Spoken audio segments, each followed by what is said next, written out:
Hello, this is Craig Camp, and welcome to Troon Talk, where we dig deeply into biodynamic and regenerative organic agriculture and winemaking at Troon Vineyard in Oregon's Applegate Valley. In our first podcast episode for 2025, we are looking back to vintage 2024 with our winemaking team, assistant winemaker Micah Wagner and winemaker Nate Wall, as they look deeply into our thought process and working through this vintage in 2024. We hope you enjoy this episode. Hi, this is Nate Wall. I'm the winemaker here at Troon Vineyard in the Applegate Valley of Southern Oregon. And I'm Micah Wagner. I am the assistant winemaker here at Troon. And we have it's December, mid-December of 2024 when we're recording this. So we have kind of been buttoned up from this past harvest, 2024. Our growing season has definitely come to an end. We've had, several freezes and frosts here, almost a little bit of snow in the valley, not quite. And now is a time where we start to reflect on the past year, both, starting for us all the way in January and February when we start thinking about pruning our vineyards and setting the intention towards what that fruit will be pruned for and grown for, the wines that we hope to make from them, and then carrying that through all throughout the growing season, the varying weather that happens each growing season, through the harvest conditions, when we pick the fruit, how we bring it into the winery, and what we do to it or don't do it once it gets into the winery. So, yes, we are going to discuss this during this kind of contemplative time of year, what all happened, and reflect on the vintage as we know it so far. Of course, several of the wines are not finished, or in some cases aren't really even close to finished. Several of the white wines in particular in our cool cellar are still fermenting, so we won't know for some time exactly what we have, but we do have a lot of thoughts on what we have just experienced. So yeah, we want to share them with you. All right, so if anyone is unfamiliar with Troon and our property, we are a biodynamic farm and vineyard that runs with a pretty small, tight-knit crew. So we have our winemaking operation here, our cellar, our tasting room, and all employees are able to kind of see what's going on with all operations, which is very unique. Being that it's so small, it's actually a winemaker and assistant winemaker, so just Nate and I on the team, and we don't have a cellar crew. We bring in X amount of harvest interns depending on the year and what we forecast and what our needs are, but it makes for a really unique experience because Nate and I are able to actually go out into the vineyards, see each block, discuss how we're going to be farming, the whole season and what those grapes are for. And then obviously we go in with a plan, and that can kind of fluctuate depending on what we see week to week or month to month. It's rare that you have all of the fruit that you are fermenting right here on one site.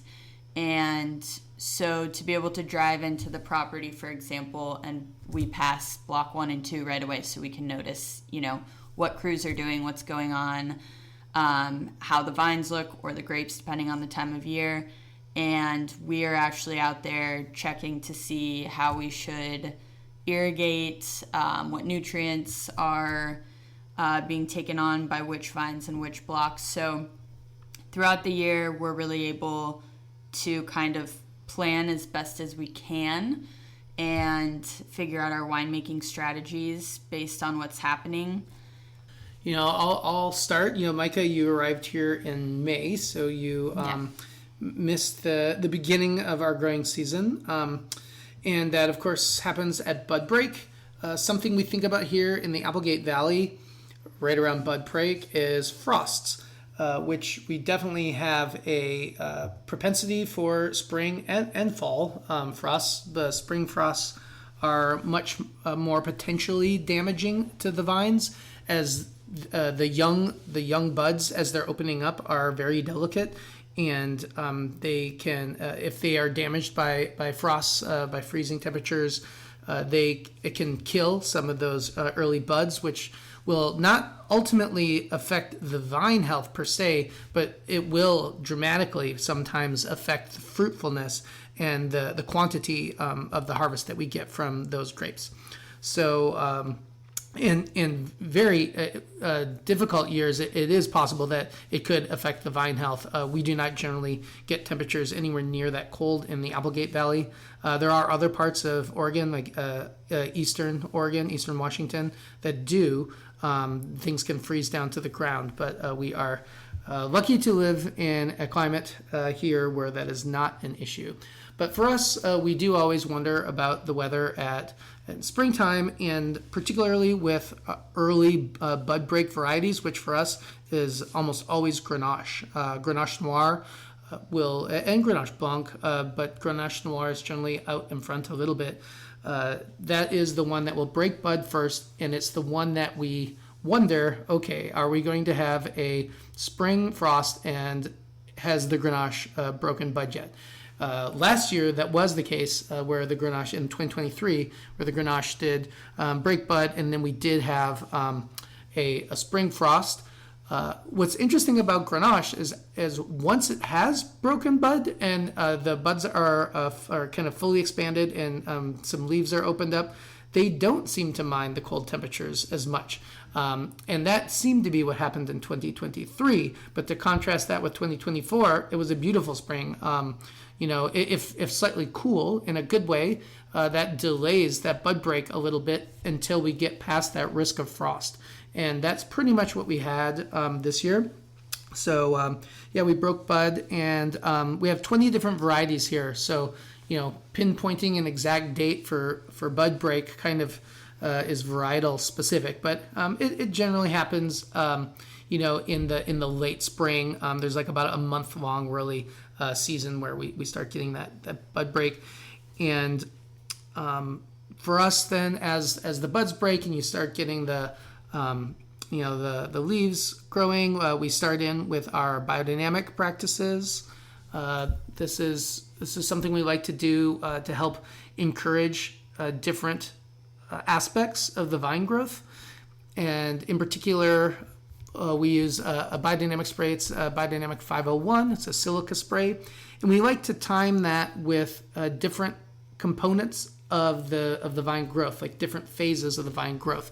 So we do have an early season spray of 501 to help with the vegetative, the leafing out, and to help try to encourage the vine to develop those photosynthetic leaf system to start getting extra energy into the grapes, or not into the grapes, into the vine. At this point, there's no grapes yet.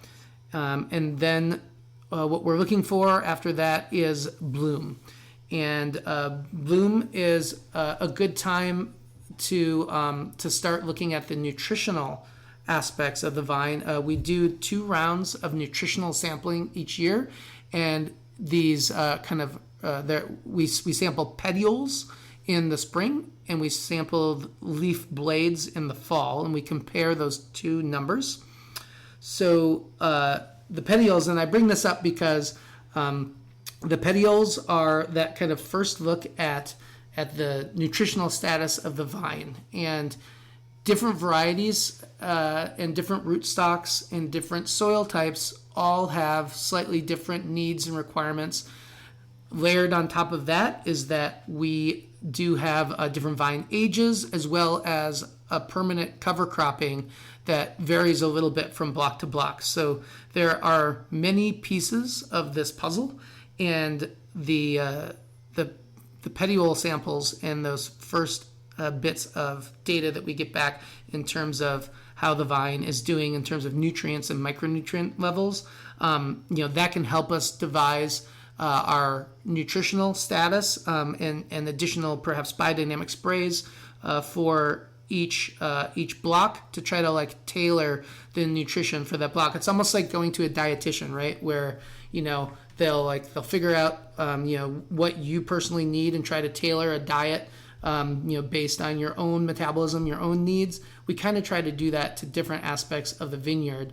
And that changes over time, of course, as the vineyard ages and kind of gets more connected to its local area, its soils, things like that. So I think, we had gotten through bloom, we'd gotten to that, and then that's right around the time when you arrived. So, what were some of the things you noticed, I guess, as compared to, and so, you were coming from several years in California. What was your kind of first, things that you noticed as you moved up here and started to see where the vineyard was at? Well, as you mentioned, a lot of different varieties here. So, I was used to working with Chardonnay, Sauv Blanc, Cab Sauv.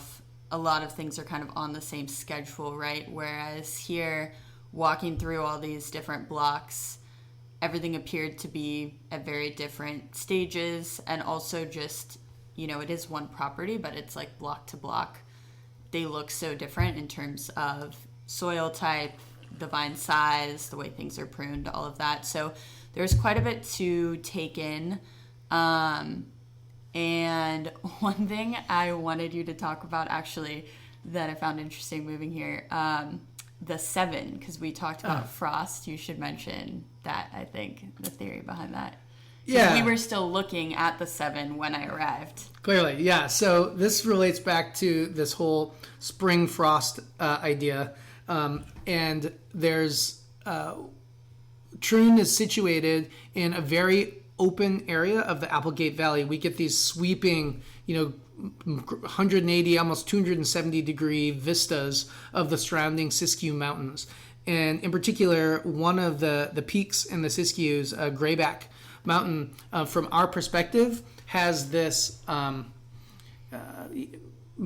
deforested area slightly in the shape of a 7. I believe it was maybe a natural rock slide at some point in the distant past, but for whatever reason, it's forested for most part of the peak that we can see here. But there is a distinct 7 that you can see, and you can generally only see that in the winter when it's covered in snow.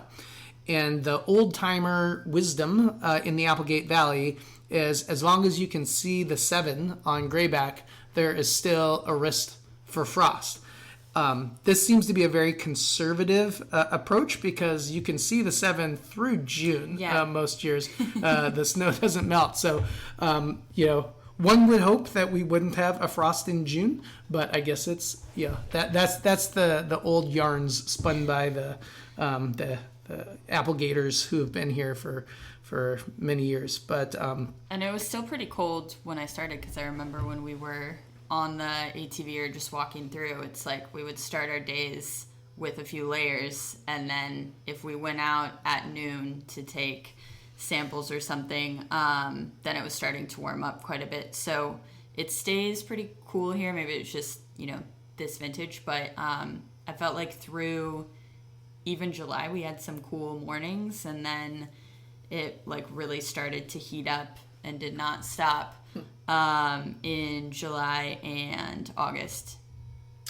Yeah, that's, we've brought it up before, but that's kind of the famous diurnal temperature swings that we get here in the Applegate Valley, which is what is really terrific for our minimal intervention winemaking, because it's exactly those very cool mornings and consequently the cooler evenings that helps to preserve our natural acidity in our vines, in our grapes, so that by the time we make our harvest decisions and pick those grapes, we still have all of that natural acidity and freshness in the grapes, and which will follow through to the wines.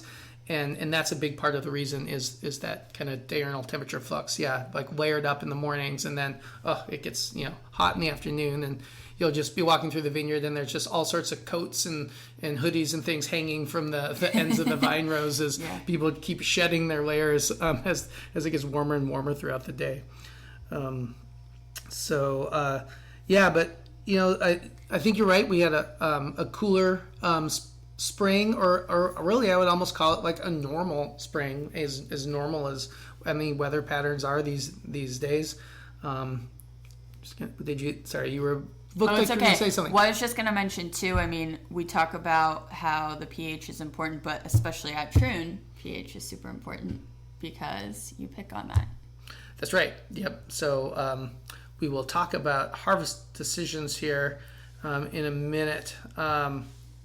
But I guess, yeah, so, we kind of worked our way through bloom, petiole sampling, then, you get the fruit set, and then we kind of get to the point later. There's several other biodynamic sprays that happen. I mentioned, one of them, the biodynamic 501 in the vineyard early on to help, we actually spray it on leaf days and kind of using the biodynamic calendar on preferable days to encourage this leaf aspect. We then, around flowering, we then also do another 501 spray timed on a air or a flower day to help kind of the vine transition from really focusing on that vegetative leaf growth towards the flowering aspect of its metabolism. And then again in August, when we're starting to get we've got fruit set and we're coming up on veraison, we will do another 501 spray corresponding with a fire or a fruit day to try to help the vine switch its metabolism to really start focusing on the ripening aspects of the vine growth.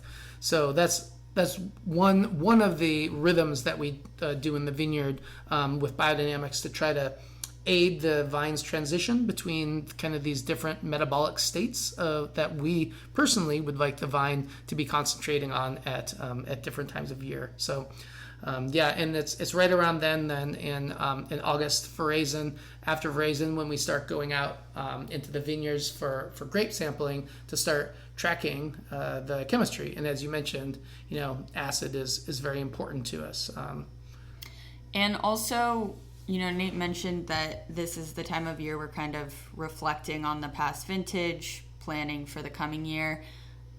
We just now started discussing, which blocks are going to be farmed for what and how we need to really sit down and look over that. But was there a point in, July, August that anything kind of shifted from what you originally thought in January?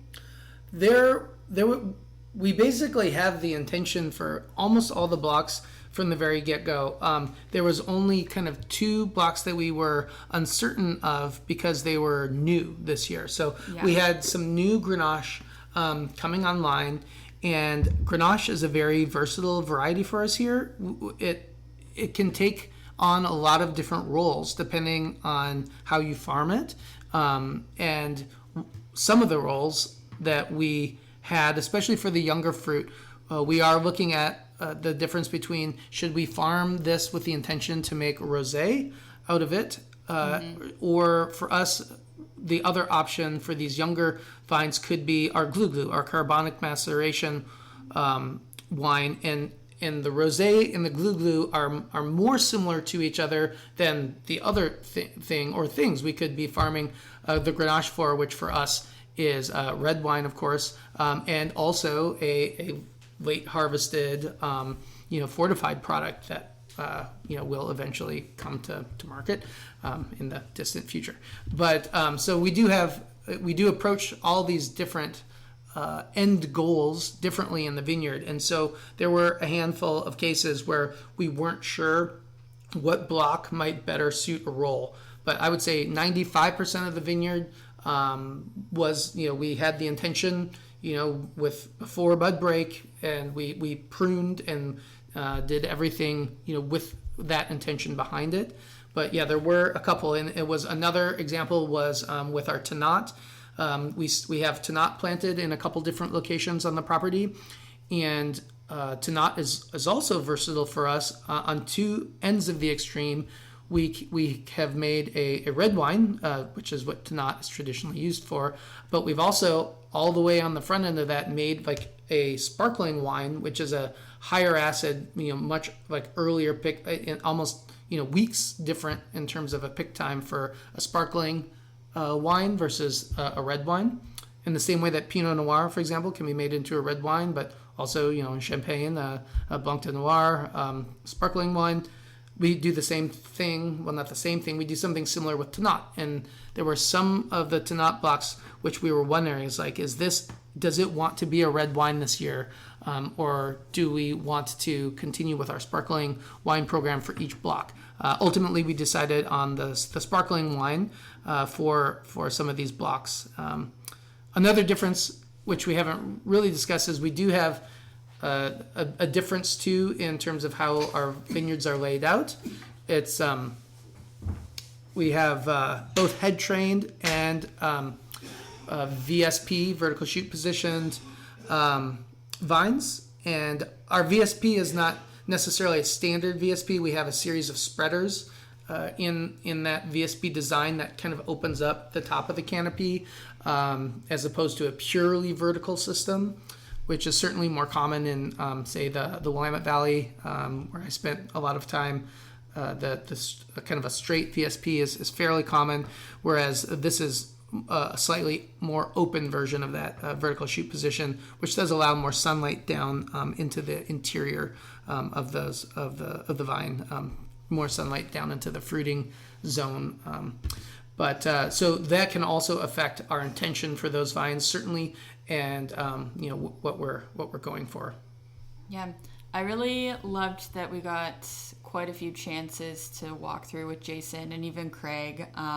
Jason, our viticulturist, Craig, our general manager. Yes, and kind of discuss, how plans could shift, how things looked. Because again, Nate and I were going through, at one point it was like every day we were at a different block or two. So when you're doing that, you're obviously going to that certain block or area on the property. But again, we're driving through or walking through other areas. So you kind of consistently have your eyes on things, and closer to the actual date of harvest, we're kind of starting to take bets on what's going to show signs of ripening first. But it's really nice being on a property where everything is so connected between the vineyards and the winery, but then again, doing all of these biodynamic preps, just everyone in all different elements of the company is so in sync and communicating consistently about, what our end goals are and shifting if the plan changes.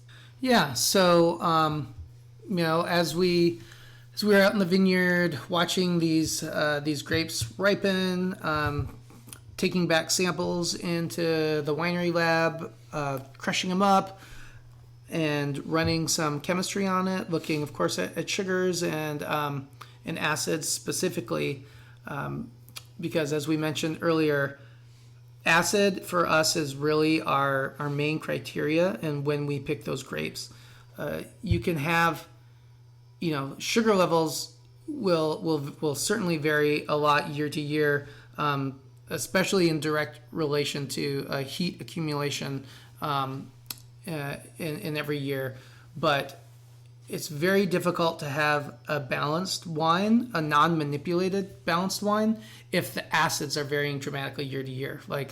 And not just for the balance and the freshness of the wine, but also for the microbial stability of that wine.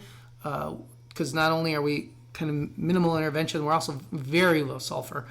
So we do add, sulfur is the only thing we do add in very low quantities.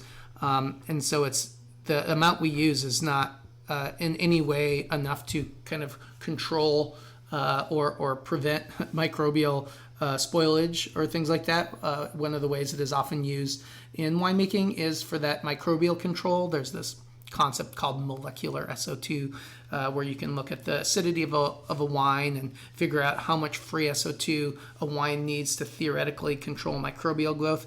And we're not. We're base 10 a factor away of that sulfur level, so we're not even close to that. So for us, it's that the acidity of the wine is very important, both to maintain balance in a wine, vintage after vintage, as well as kind of to help ensure a clean wine.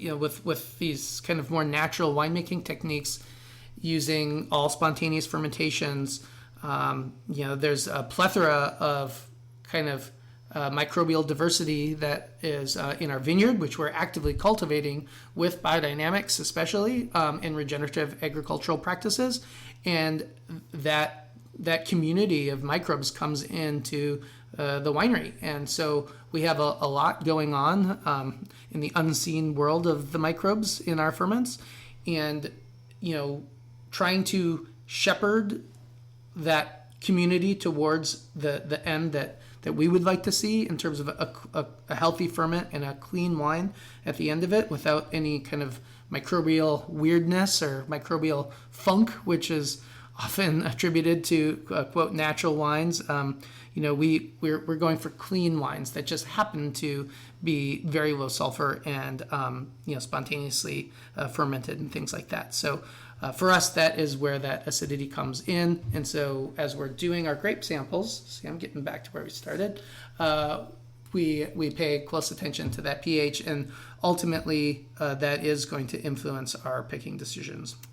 If I can also just add in the case anyone is unfamiliar with fermentation or different styles, one thing Nate is mentioning, picking on pH. There are a lot of different options of how you can ferment juice into wine. So we choose a low intervention winemaking style, but many places pick, and they are actually consistently sampling probably a little bit more often, just because they're trying to see what the sugar and what the pH are, and then depending on how they want to make their wine, they'll bring in the fruit and possibly adjust those numbers. So we're not doing that, right? We just want to bring in our wine and, like Nate said, use as little to nothing as possible. Obviously, we don't want other unwanted things growing. So, he mentions SO2. But there are different options of how you can go about picking and making your wine. And this is the first decision, essentially, in the winemaking process. Yeah, and I guess another factor, of course, which I shouldn't gloss over, is the end result for that wine. The pH and the picking decision is going to vary dramatically from like a sparkling wine, to a rosé, to an amber, skin fermented white wine, to a red wine, to a carbonic maceration, glue red wine. Very different kind of concepts there to consider when you're making that picking decision, which, as you were basically mentioning, it's like that is almost fundamentally the most important winemaking decision that any winemaker ever makes, is when to make that picking decision, because that really sets the entire chemistry of the entire resulting wine, or at least it sets the starting point from, and so thus it sets all the possible outcomes that could even happen with that first fundamental decision of when to pick. And actually, why does pH matter even more than Brix? Well, pH is a master controlling variable of like basically almost all wine chemistry. So it affects everything from, we already talked about microbial stability. It affects microbial populations and what may or may not even be able to exist. And of course, different microbial populations will create very different chemical compounds that affect aromas and flavors and things that develop in the wine. It affects color stability. It affects the usefulness of of sulfur. Another interesting point about, yes, we use very low sulfur, but because we also have good acidity, the sulfur that we do use is more effective than higher pH wines need to use. It's logarithmic scale here, so has to use significantly more sulfur to work with higher pHs than with lower ones. Another big consideration for us in terms of this acidity discussion is whole cluster fermentations, which we love to do here, and but a kind of a side effect of whole cluster, or maybe not even a side effect, just an effect of whole cluster, is that it can fairly dramatically shift the acidity of the resulting wine. And so, generally speaking, the more whole cluster fermentation you do, so like the more whole clusters of grapes you pick, the less percentage of grapes that are destemmed, the more your pH will increase, meaning the more your acidity will decrease. And that is something that needs to be considered, all the way back at the beginning of the year with the intention for that wine and the intention to ferment, some part with whole cluster, maybe some part with destemmed, or different amounts of whole cluster, because you need to know that you're going to have this pH shift. And with the importance of pH that we've been discussing for the past 5-10 minutes here, you need to know that your wine is going to undergo that, so your picking decision should be influenced by the knowledge of what you are about to do there. Let's talk about the start of actual harvest in terms of picking grapes. So in my quick soundbite of 2024, it was the harvest of the delayed fall. We had, our summer was actually, relatively mild as far as things go in Southern Oregon here. We generally get some pretty intense weather, like, triple digits that can stick around for a week or so. An interesting aspect of very high heat is vines actually shut down. They'll close up their stomata. They'll stop photosynthesizing because they're trying to protect themselves from too much desiccation, from losing too much moisture through those open pores, basically in their leaves, which allow them to photosynthesize and create more sugars. So high temperatures actually slow down ripening in most cases. And we didn't really have that this year. And so initially it looked like things maybe with a slightly cooler / normal spring, and then a warm but not insanely hot summer, it looked like things might be a little earlier than normal, but could be right along track. And then we had this just very warm fall that just summer decided to keep on summering. And so the start of the September was very similar to our Augusts.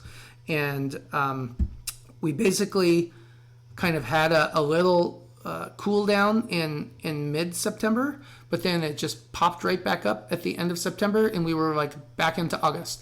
And so ultimately what we end up seeing is a very condensed harvest schedule for us.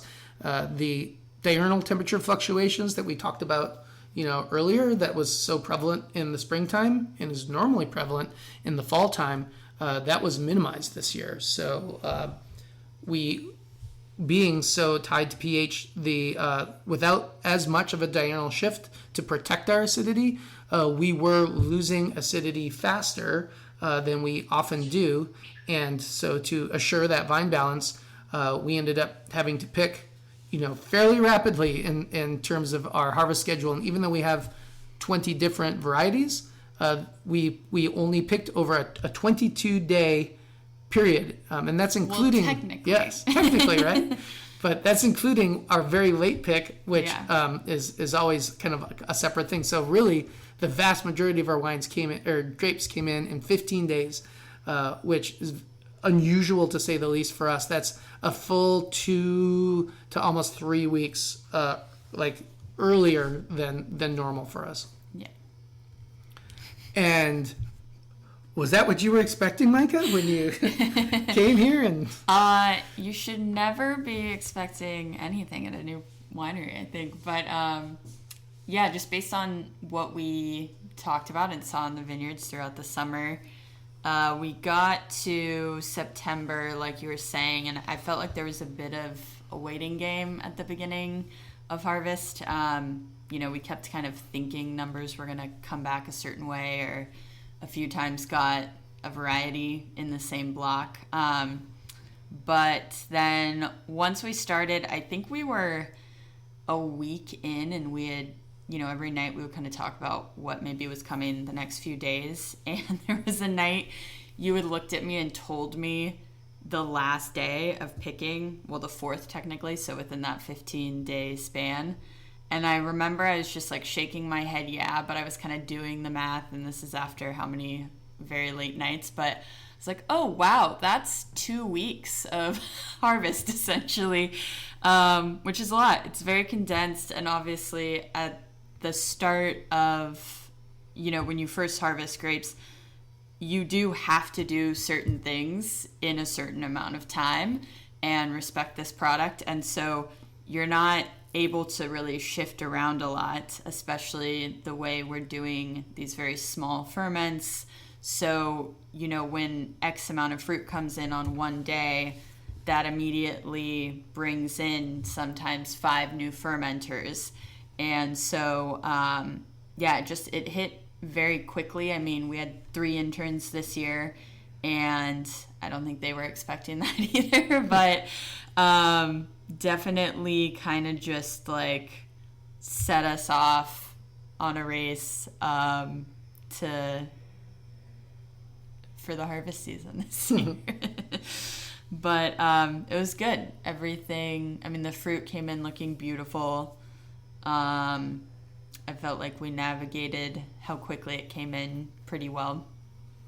Yeah, and oddly, for better or for worse, another thing that's maybe unique about Troon is a lot of our, virtually all of our red wines and our skim fermented whites, our amber wines, they ferment outdoors. And we generally, we joke about our temperature control is via forklift.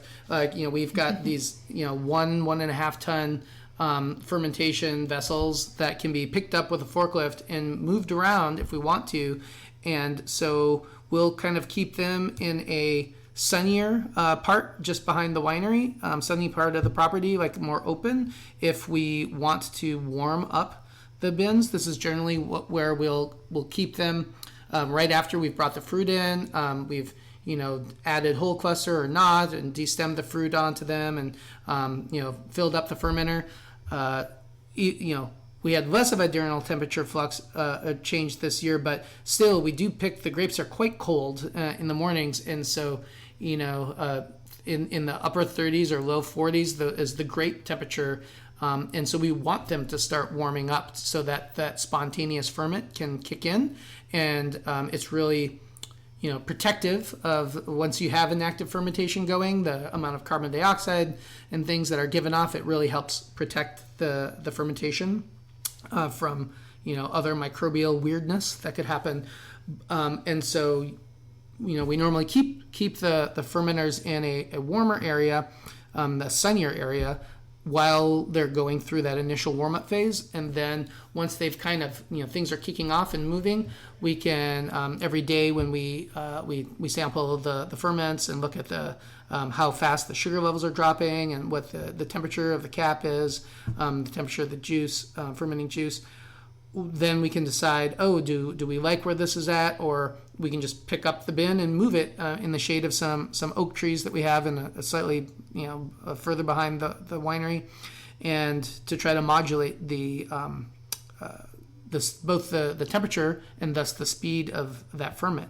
But being outdoors, that's part of the modulation of that fermentation is these diurnal temperature fluctuations, and how we have cool nights and warmer days, and the bins, the fermentation vessels are insulated slightly, but cooler nights will definitely slow them down, and warmer days will warm them back up. But with a warmer fall, we did have slightly faster and warmer ferments than we had in the past several years. We're moving a lot of them into the so-called Zen area. Exactly, right? Yeah, the Zen area was very full, yes, this year. Yeah.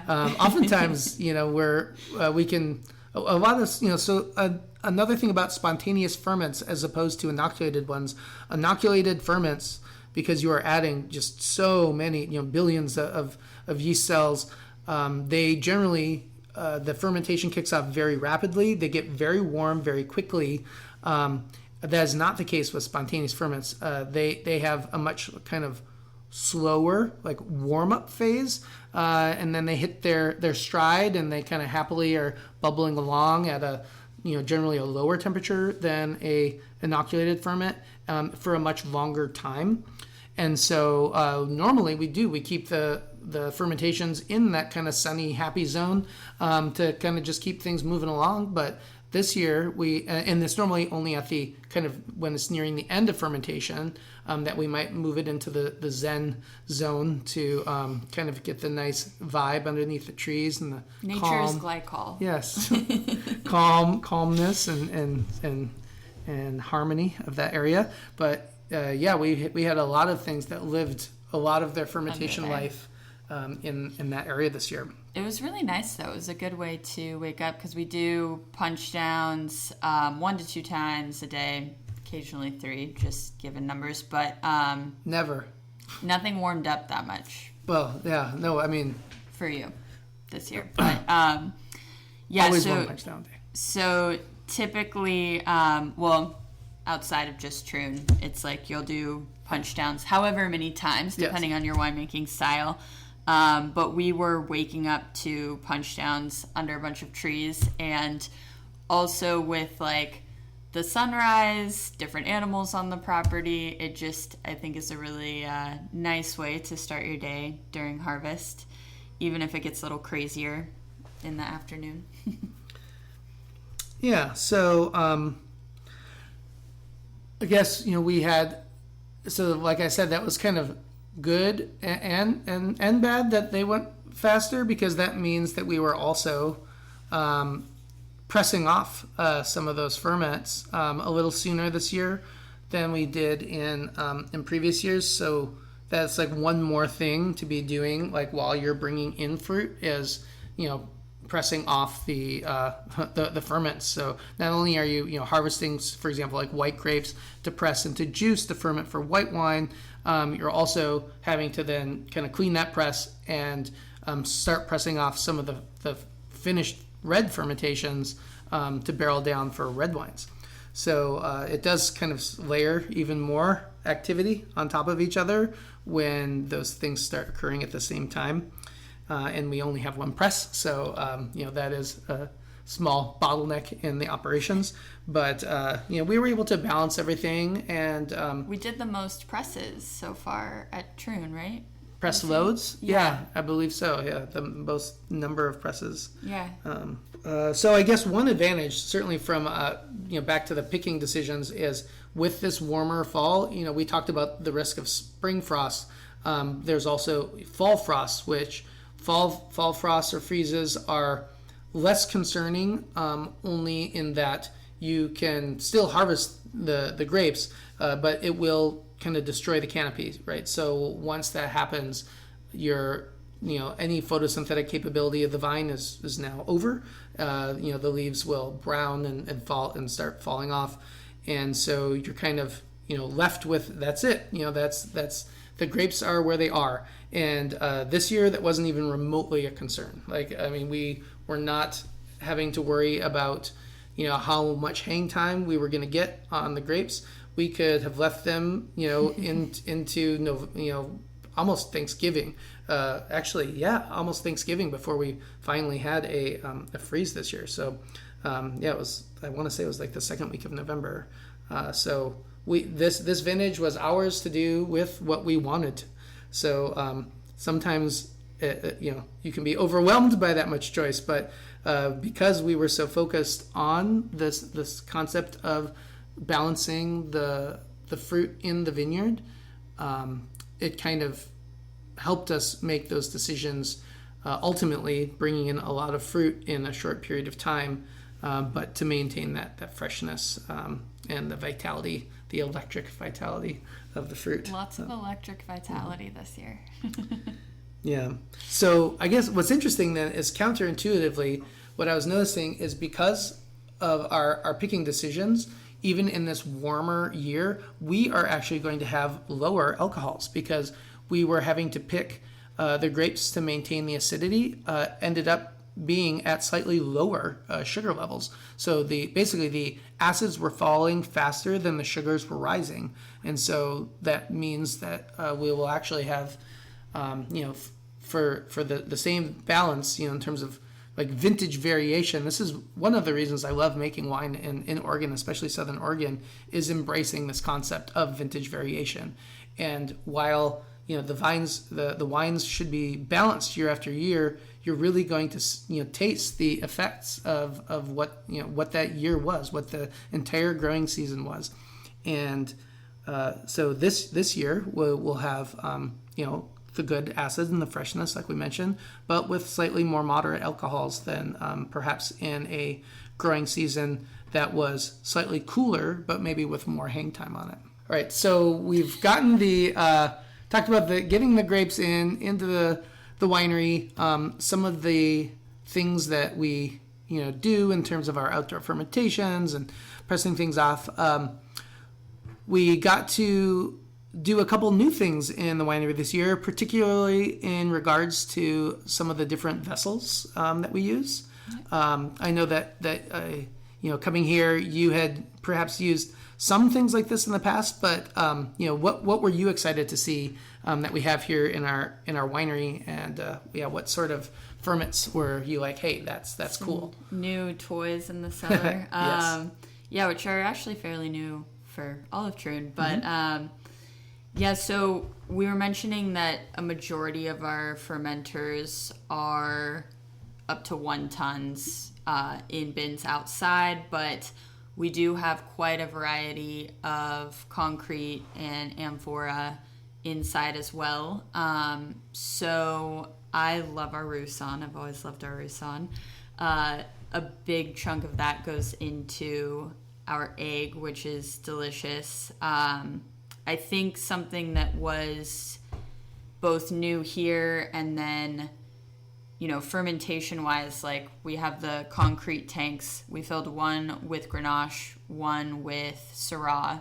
That was really interesting to compare on the fermentation side, but then once pressing it, the Grenache actually went into various amphora vessels. So first time we're doing that.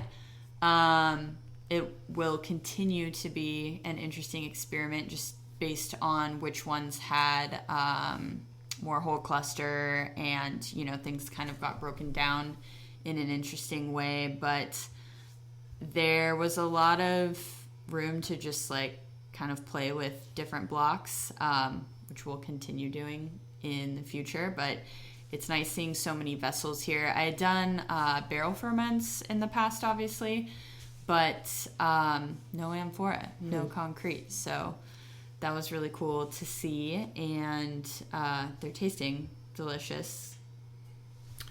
Yeah, the three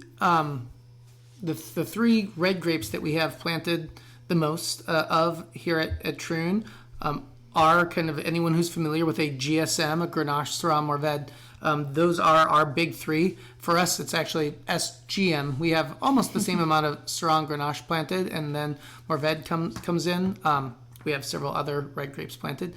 But in terms of, I want to discuss these specifically because we are just learning just how intriguing those grapes are, how versatile they all are, and how expressive they are of Troon, and especially because we have more of them planted. We also have more of them planted in different parts of the vineyard, and you can really see really intriguing differences between the fruit harvested, sometimes the same day even, or within a couple days or a week apart, given the different blocks, different soil conditions, the different way it's growing at different parts of the property, and how very different those wines can be.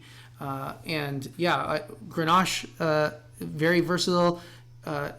It was fun to be able to ferment Grenache in concrete this year. We also fermented some in amphora. So some are going to be fermented in concrete and aged in amphora. Some are fermented and aged in amphora.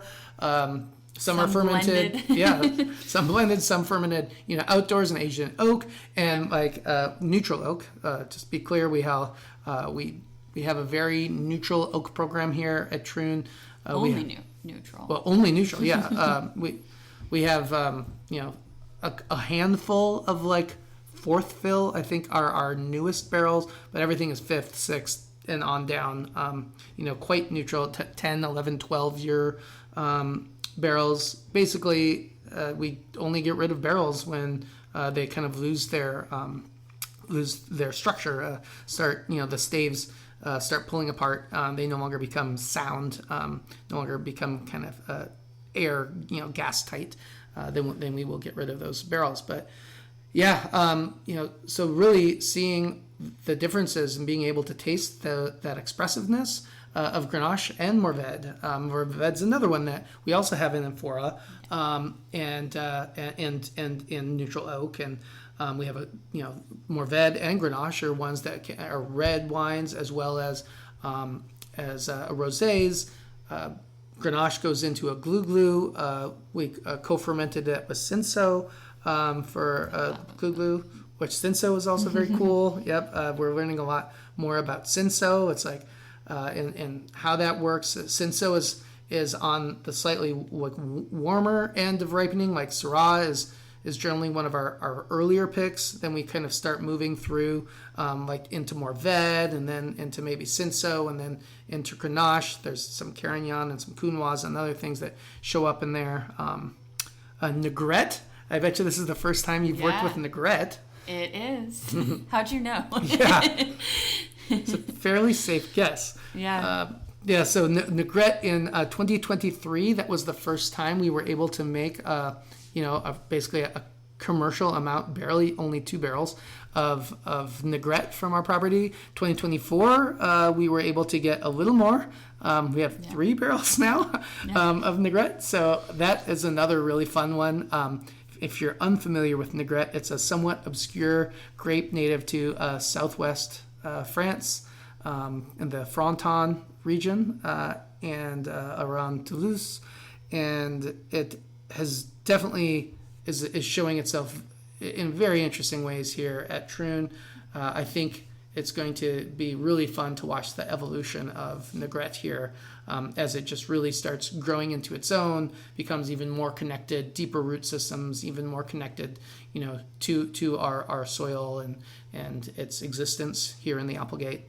That'll be a fun one. I felt like there was already a jump, even just the 23 to 24, because when I joined you in May and started learning a little more about it, we had, I think, 2 or 3 blending sessions and then bottled the 23. And I had tried a few with you, but other than that, pretty new to the varietal.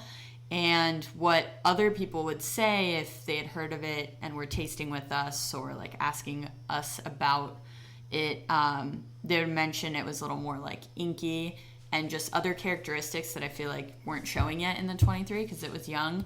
And then when we started trying it during fermentations, there was a certain day where I feel like you and I both were like, ooh, that's what it's supposed to be doing. And so that was already kind of, cool to see that it is moving in that direction. Yep. Yeah. So we were able to, it's kind of interesting. You're able to kind of just after fermentation, or as fermentation is nearing its completion and you're pressing things off for red wines, or the ferments are for a white or rosé is finishing up. We generally ferment all of our whites and rosés inside neutral oak barrels. You can kind of taste the wines to get an idea of where they might go, and then they go through where we are now. So now the entire cellar is going through malolactic fermentation. Virtually every wine at Troon goes completely through malolactic fermentation, largely due to the fact that the wines have 0 sulfur in them right now. We only add sulfur before bottling, and so sulfur is one of the things that would prevent malolactic, and nothing has sulfur. So we do not inoculate for this. It is a natural process that wines will go through if not inhibited, and so ours are uninhibited, so they will do that.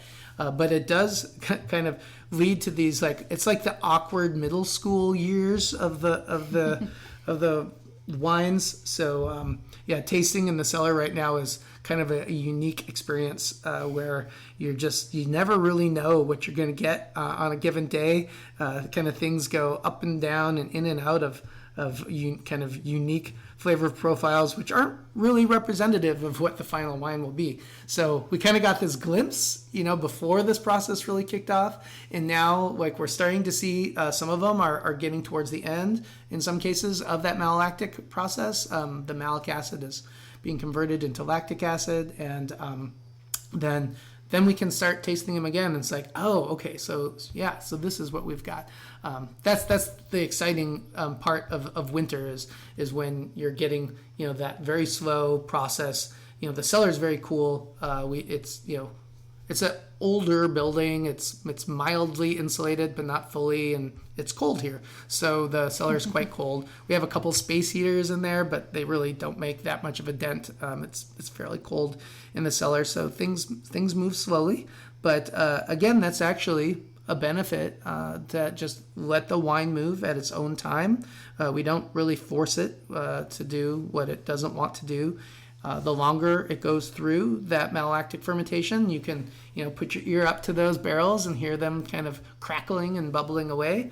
But they are, in that process, they are also protecting themselves. And the longer they do that, the longer it is before we add any sulfur, before we start considering bottling those wines. And so we just let the wine move at its own pace.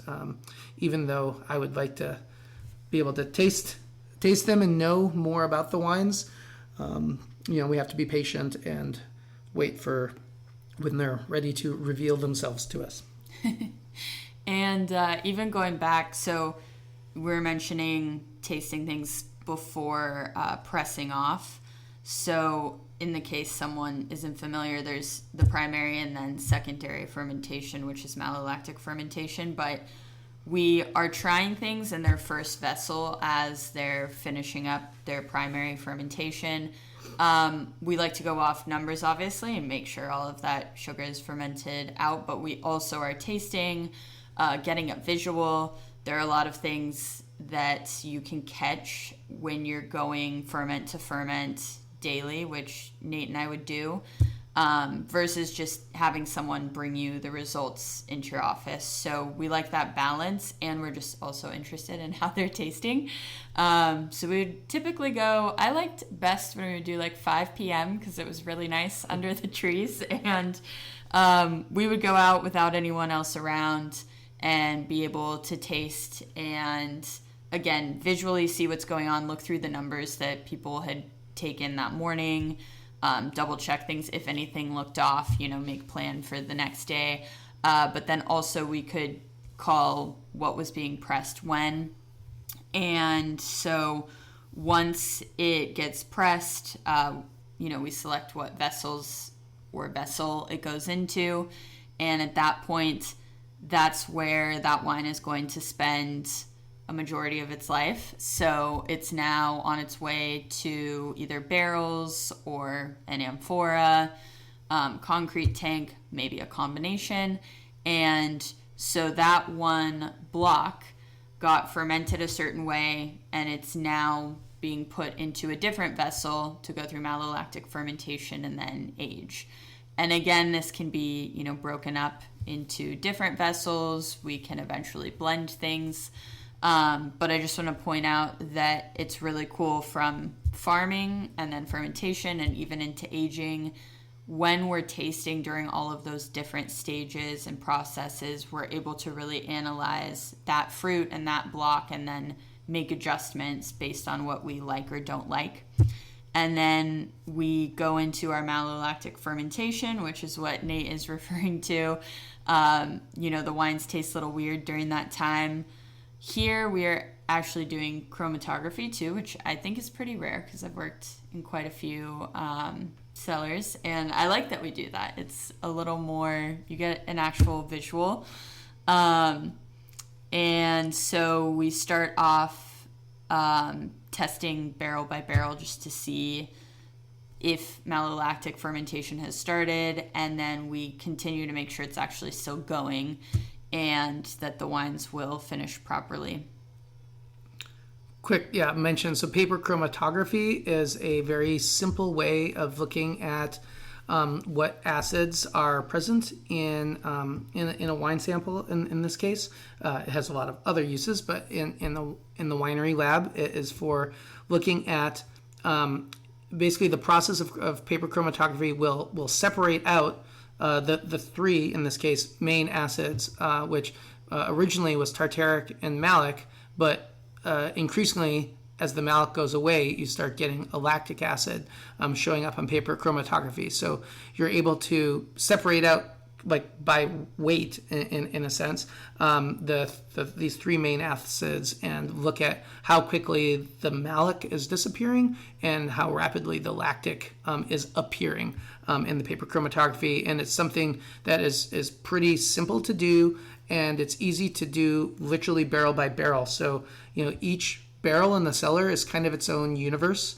and it's got its own set of conditions, and it can be doing its own thing. So it's really nice to look, instead of like lot by lot, which certainly larger wineries would do that. They would take a composite sample, and they would just presume all these 20 barrels are exactly the same. But that is definitely not the case in a kind of a more artisanal level of production. And so really making sure that each barrel is doing what we want it to do, and is continuing on its progress, even though they might be at slightly different rates. As long as it does not matter how slowly you go, as long as you do not stop. So I think all things considered, another successful year here in the Applegate. One thing I did want to mention is just kind of looking through my notes here, some fun firsts for us, and we always get to have these fun firsts, but we harvested our first Claret Blanche, our first Pic Blanc, and our first Bourboulon. So, very, very small quantities of these, like in the hundreds of pounds, like not even tons, really, of these varieties. But that's fun for us, and it's yet another kind of tool in our toolbox that will go into our future blending decisions, which we will get to start making following malolactic fermentation. And in the spring, we'll start getting to look at how these wines play with one another, how those which grapes want to be in different blends together. So that is what's next for the 2024 vintage. What was your favorite grape this year? I mean, we have so many. Yes, I know. Okay, Micah, would you like to answer your own question? What was your favorite grape this year, Micah? Mourvedre. Yes, it is very fun to see, as I mentioned earlier, like just how unique that grape can be from different parts of from the property, how expressive it can be, both as a rosé and as a red. Like they're both just so cool. They're delicious. They have so much to offer. So, yes, I also enjoy that. I just I always have to come back to Syrah. It's it is our most expressive of our sense of place here, I think. But yeah, we are spoiled for choice here, which is one of the great things about making wine in the Applegate Valley. We are happy to share this podcast from Troon Vineyard, a Demeter biodynamic and regenerative organic certified winery in Oregon's Applegate Valley. We farm like the world depends on it by growing produce in our gardens and naturally crafting authentic wines. We will be sharing these in-depth podcasts several times a month. To learn more, I encourage you to visit our website at troonvineyard.com and those of the Regenerative Organic Alliance at regenorganic.org and Demeter Biodynamics at demeter-usa.org. Thanks for sharing our voyage to regenerative agriculture with us.